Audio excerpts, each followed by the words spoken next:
मोदी जी थोड़ा तो सोच समझकर बोला कीजिए, इस देश के चुने हुए प्रधानमंत्री हैं आप, कोई बदजुबान दोरूपल्ली के ट्रोल थोड़े ही हैं। आज बाबा साहब की जयंती पर भी आपसे मर्यादा की उम्मीद करना बेमानी है।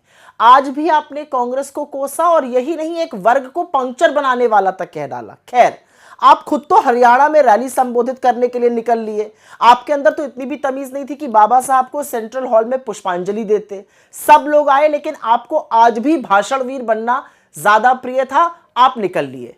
और आपके गृह मंत्री अमित शाह जी, जिनको अंबेडकर का नाम जपना फैशन लगता है, वो तो आए नहीं, न सदन में आए न प्रेरणा स्थल पे आए, वो पूरी तरह से नदारद थे।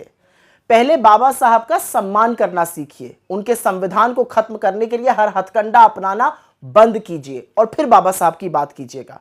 आप हमें क्या पाठ पढ़ाइएगा।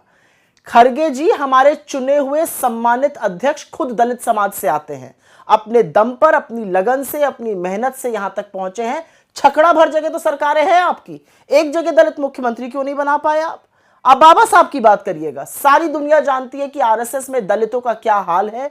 बजाय ज्ञान देने के ये बताइए कि आज तक ठाकुर और ब्राह्मणों को छोड़कर एक भी आरएसएस प्रमुख किसी और जाति का क्यों नहीं बना। एक और बात, आपका इतिहास बहुत काला है। लिखित दस्तावेज बताते हैं कि बाबा साहब को चुनाव हराने में आपके आराध्य सावरकर ने अपने धुर विरोधियों के साथ हाथ मिलाकर इस साजिश को अंजाम दिया था।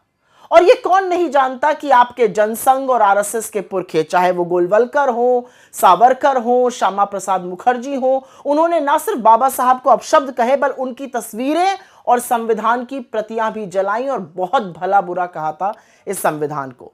सच तो यह है कि आप लोगों को आज भी बाबा साहब के समता मूलक समाज से चिढ़ है।